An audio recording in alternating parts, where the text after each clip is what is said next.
नमस्कार, मी डॉक्टर ऐश्वर्या संतोष घोलप.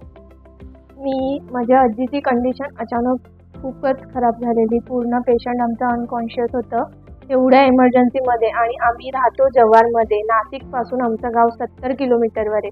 आमच्या हाकेच्या अंतरावर आम्हाला फक्त हॉस्पिटलसाठी नाशिकलाच यावं लागतं. चांगल्या सुविधा, सोयी सगळ्या मिळण्यासाठी आम्हाला नाशिक आहे. त्याच्यामुळे आम्ही पेशंटला इथे शिफ्ट करायचं होतं. पूर्ण पेशंट आमच्या घरी अनकॉन्शियस होता. मी तिथे अवेलेबल नव्हती. पेशंटच्या जवळ जे असणारे आमचे नातेवाईक त्यांना कंडिशन कळत नव्हती. ऑन कॉल जसं मला कळलं तसं मी पेशंट शिफ्ट करायला लावलं. शिफ्ट करण्यासाठी मोठा प्रश्न होता, नाशिकमध्ये नेमकं शिफ्ट करायचं कुठे. तर आम्ही 1-2 ठिकाणी विचारलं, जवळच्या नातेवाईकांना, माणसांना, इकडच्या ओळखीच्यांना जे विचारलं त्यातून आम्हाला खूप साऱ्या लोकांनी नेर्लीकर हॉस्पिटल सजेस्ट केलं. जास्त करून मी थँक्स सांगते सजेस्ट करणारे संतोष माने. हे नेर्लीकर सरांचे ड्रायव्हर होते. त्यांनी आम्हाला या हॉस्पिटलबद्दल सांगितलं. नंतर मी सगळे रिव्ह्यूज वाचले, ते खूप चांगले वाटले. मग त्या क्षणाला आम्ही डिसाईड केलं आम्ही पेशंट नेर्लीकर हॉस्पिटलला शिफ्ट करतो.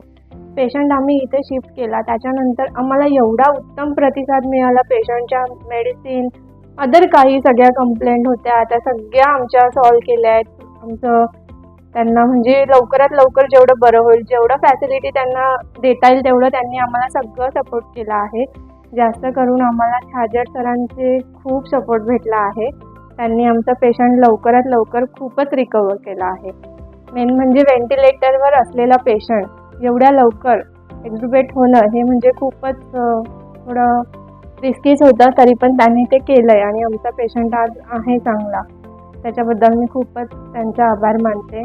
मेन आणि इकडचं स्टाफ खूप छान आहे. क्वालिटी स्टाफची खूप छान आहे. त्यांची सर्व्हिस पण खूप छान आहे. कोणत्याच प्रकारचं सजेशन देण्याचं सारखं काहीच नाही आहे इथे. ही सगळी सोयी सुविधा त्यांनी खूप छान प्रतिसाद दिला आहे. त्यांनी सगळं उपलब्ध करून ठेवलेत. सगळे स्पेशालिस्ट या हॉस्पिटलमध्ये आहेत. कोणत्याच गोष्टी असं इथे कमी पडणार असं नाही. बस एवढंच सांगू शकते आणि हॉस्पिटलला खूप खूप धन्यवाद देऊ शकते. असाच आमचा उत्तम प्रतिसाद त्यांनी देत राहावा. थँक्यू. धन्यवाद.